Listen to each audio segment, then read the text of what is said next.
인도가 드디어 중국을 향해 한국산 K9 자주포를 발사해버리는 초유의 사태가 벌어지자 히말라야 인근에 배치된 중국 군사기지 10곳이 순식간에 형체조차 알아볼 수 없게 되었습니다. 이번 사건은 오래전부터 누적되어 온 국경 분쟁의 갈등을 폭발적으로 분출시킨 결과물이었습니다. 특히 인도 측에서는 중국군이 못이 박힌 야구방망이로 인도군을 위협하거나 실제로 휘둘러 우리 장병들이 심각한 부상을 당한 사례가 너무 많았다 라는 국방장관의 강경 발언이 결정적 계기가 되었다고 밝혔습니다. 인도와 중국은 히말라야 고원 지역을 둘러싼 영토 분쟁으로 끊임없이 대치해왔습니다. 그동안은 주로 소규모 충돌과 무력 시위 수준에 그쳤지만 최근 중국 병력이 차륜형 자주포와 특수부대를 추가로 배치하며 도발을 강화했습니다. 더 나아가 중국군 일부가 못 박힌 야구방망이를 이용해 인도군 순찰대를 협박하거나 물리력을 행사하는 사례가 수십 차례 보고되었습니다. 인도 국방부는 이러한 비인도적 행위에 강력히 항의했으나 중국은 오히려 영토 보호를 위한 정당 행위라는 입장을 고수하며 상황을 더욱 악화시켰습니다. 결국 인도 군부는 자위적 차원에서 중국 군사기지 주요 거점을 즉각 타격하겠다는 결론에 이르렀습니다.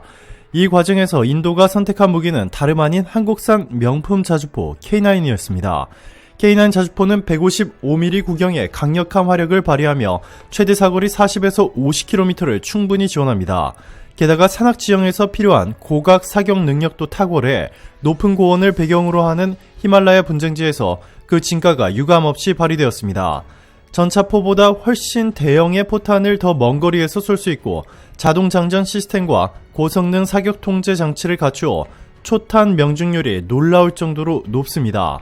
인도가 K9을 극찬한 세 가지는 첫째, 고각 등팍 능력. 험준한 지형에서도 기동에 어려움이 없도록 설계되어 60% 이상의 경사도 무리 없이 오르며 안정적으로 포격 위치를 잡을 수 있습니다. 둘째, 고속 연속 사격. 자동화된 장전 장치와 계산된 방동 제어 기술 덕분에 분당 6에서 8발 정도의 사격이 가능해 광범위 화력 지원에 최적화되어 있습니다. 셋째, 극한 환경 대비 혹독한 추위와 열악한 도로 사정을 고려한 방호력과 기계적 설계가 적용되어 배치 후 곧바로 전투에 투입해도 문제없이 작동합니다. 이번 실전 상황에서 인도군은 레이더와 정찰 자산을 통해 파악한 중국군 군사기지 좌표 10곳에 대해 K9 자주포를 일제히 발사했습니다. 터져나가는 굉음과 함께 155mm 포탄이 중국 진지를 순차적으로 타격했고 몇 차례의 재장전 사격만으로 주둔 중이었던 중국군 시설이 잿더미로 변해버렸습니다. 특히 통신지휘소와 헬기 경납고, 탄약 보급고 등이 직격탄을 맞아 통째로 파괴되는 장면이 인도 드론 카메라에 고스란히 포착되었습니다. 중국은 한때 한국산 무기 기술력을 조롱하며 자신들의 무기가 세계 최고라고 자부했습니다. 특히 중국 내 군사 채널과 관영 매체들은 한국의 자주포 K9에 대해 저렴한 가격만이 장점일 뿐 정작 기술력은 뒤떨어진다라며 비웃었습니다. 그러나 최근 전개된 세계 각지의 무기 평가와 실제 이 인도 분쟁지에서 운영 결과를 통해 완전히 반전된 상황이 벌어졌습니다.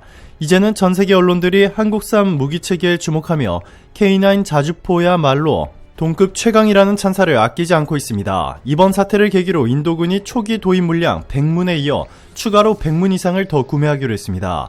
이미 1조 원이 넘는 사업이 승인되었으며 현지 매체들은 이를 두고 메이드 인 인디아 K9 바지라는 역대 가장 성공적인 인도 무기 사업이 될 것이라며 대서특필했습니다. 인도의 도로망이 열악한 히말라야 지대에서조차 K9이 재기량을 발휘하자 중국산 SH-1이나 SH-15 같은 이 차륜형 자주포와는 비교가 되지 않는다라는 평가가 잇따르고 있습니다. 사실 중국도 라다크 지역에서 자주포를 배치하고 있으나 그 주력인 SH-15는 차륜형 특성상 반동 제어가 어렵고 지형 돌파력에서도 약점을 드러냈습니다. 포반이 발사 시마다 땅속에 고정용 스페이드를 박아야 하기 때문에 포탄 발사 간격이 크게 지연되고 정확도마저 낮아진 것입니다. 더욱이 고산지대에서 유지보수가 힘들어 고장이 발생하면 곧장 본토로 장비를 되돌려야 하는 불편함이 큽니다. 결국 중국 언론은 이를 감추려 애쓰면서도 한국산 K9은 싸서 많이 팔리는 것일 뿐이라고 포인트를 흐립니다. 하지만 실제 무기 시장은 가격이 전부가 아닙니다. 가동률과 성능, 신뢰성, 그리고 극한 환경에서도 이상 없이 작동되는 전천후 능력이 바로 핵심입니다. 일각에서는 중국이 한국의 K9 자주포를 비공식적인 루트로 통해 대규모로 사들이기 위해 난리가 났다는 충격적인 소문이 돌고 있습니다. 일부 군사 전문가들은 중국이 공식 수출 계약 없이 K9을 받아내기 위해 각종 비밀 루트를 총동원하고 있다는 폭탄 발언까지 내놓고 있습니다. 더욱 놀라운 점은 중국이 단순히 K9 한두 대를 노리는 것이 아니라 무려 전략적 분량을 노리고 있다는 주장입니다. 이는 한국 방위산업의 핵심 제품을 중국이 손에 넣으려는 의도가 상당히 집요하고 조직적으로 이루어지고 있음을 시사합니다. 전문가들 사이에서는 K9 자주포가 가진 화력과 기동성은 세계 최고 수준인데 중국은 이를 자국 기술력 향상은 물론 대외 무력 과시용으로 활용할 가능성이 높다는 평가가 지배적입니다. 그야말로 한국의 주력 자주포를 기반으로 차세대 한국형 무기를 역설적으로 중국이 양산하려 한다는 의심까지 들고 있습니다. 특히 이번 사태가 수면 위로 떠오른 건 방산업계 내부에서 흘러나온 여러 의혹들 때문입니다. 중국 측 대리인으로 추정되는 인물들이 한국 부품업체나 중간 브로커를 찾아다니면서 막대한 금액을 제시하며 거래를 시도했다는 증언이 쏟아지고 있습니다. 일부 브로커들은 이 정도 금액이면 뒤탈 없이 K9 일부를 빼돌릴 수 있다라는 협박성 제안을 받았다고 전해집니다. 한국 정부와 방산기업들은 공식적으로 그럴 리 없다는 입장을 밝히고 있지만 소문은 끊임없이 확산되고 있습니다. 일각에서는 K9 생산 라인 일부가 외부 요인에 의해 지연되고 있다는 의혹, 제작사 직원들의 보안의식이 도마 위에 올랐다는 주장, 그리고 중국 스파이가 이미 한국 내에 깊숙이 침투했다는 가설까지 제기되고 있습니다.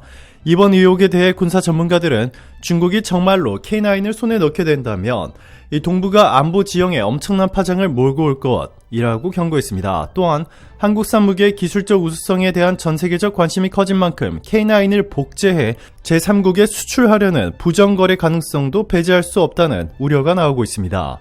중국의 자화자찬과 달리 유럽 국가들도 K9의 우수성을 대대적으로 언급하고 있습니다. 북유럽의 핀란드는 최초의 48문을 구매한 뒤 운용해보니 생각 이상으로 뛰어나다며 동일 수량을 추가 도입하기로 결정했습니다. 혹독한 추위와 눈보라가 몰아치는 겨울철에도 K9은 막힘없이 작동해 핀란드 포병들의 강력한 신뢰를 얻었습니다. 이어 노르웨이 역시 깊은 숲과 험준한 산악 지형을 아우르는 작전 환경에서 K9을 실전 배치해본 뒤 가장 뛰어난 기동성과 신뢰도를 갖춘 자주포라고 극찬했습니다. 화약 냄새가 진동하는 전장 한가운데서도 수십 발의 포탄을 연속 사격한 뒤 고장이 없는 데다가 유지보수 또한 간편하다고 입을 모았습니다.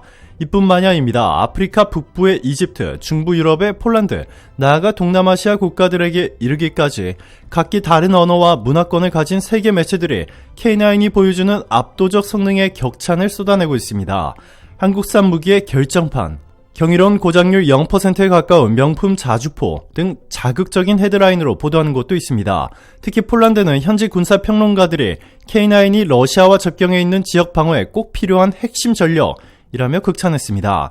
탄약 수송 차량과 자동화 시스템, 그리고 높은 기동력은 기존 유럽제 자주포보다 오히려 한 수 위라는 평가입니다. 이처럼 전 세계가 한국산 무기에 대해서 한 목소리로 긍정적인 분석을 내놓으니 과거 한국 무기는 저가형 복제품이라고 비웃던 중국의 태도가 난감해지고 있습니다. 세계 시장 점유율로만 봐도 이미 K9은 동종 자주포 가운데 독보적인 1위 판매량을 기록하고 있습니다. 또한 성능과 가격 간 이 가성비를 넘어 가용성과 신뢰성이라는 무기 산업의 가장 중요한 지표에서 눈부신 성과를 내고 있습니다. 한국은 처음부터 경량형 싸구려 무기를 만들려고 개발한 것이 아니었습니다. 엄격한 공정관리와 핵심 부품의 높은 수준, 그리고 현지 환경에 맞춘 맞춤형 개량 기술력이 총체적으로 뒷받침한 결과물입니다. 하나디펜스와 국방과학연구소, 그리고 다수의 한국 강소기업이 힘을 합쳐 꾸준히 기술과 품질을 끌어올렸습니다. K9을 실제 구매한 국가들은 한결같이 일단 써보면 또 도입하고 싶어진다 라고 합니다. 유지보수와 수리까지 원활하여 도입비용 이상의 가치를 만족스럽게 얻을 수 있기 때문입니다. 여기에 각국의 지형적 특수성과 전술적 요구를 반영한 맞춤형 업그레이드까지 가능하니 어느 누가 매력을 느끼지 않겠습니까? 단순히 값싼 무기가 아니라 각종 환경을 뛰어넘어 압도적 성능을 발휘하는 명품 자주포라는 인식이 전 세계에 퍼지는 중입니다. 현지 테스트와 실전 운영을 통해 증명된 막강한 성능과 우수한 내구성, 그리고 표적 위치에 대한 빠른 반응 사격 기능 등은 이미 각국 군 지휘관들의 필수 체크리스트로 자리 잡았습니다. 이제 어느 나라에서든 자주포를 들여온다면 K9은 선택지 1순위라는 말이 있을 정도입니다. 이에 국제 무기시장의 정통한 전문가들은 한국산 무기가 완전히 인식의 전환점을 찍었다라고 분석합니다. 반세기 전만 해도 외국 제품에 의존하던 나라가 이제는 독보적 자주포 분야에서 세계 최고 수준이라니 이는 분명 군사 강국으로 가는 상징적 사례라는 것입니다. 중국은 거듭 자신들의 무기를 홍보하며 K9을 평가절하하기 위한 방안을 모색하고 있으나 시장 반응은 정반대입니다.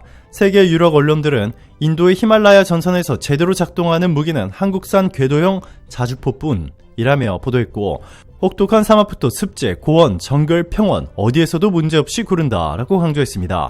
폴란드와 노르웨이 사례에도 마찬가지로 대서특필되며 이제 자주포하면 K9을 떠올리게 된다라는 말까지 등장했습니다. 오늘도 감사합니다. 최고로 멋진 하루 보내시길 바랄게요.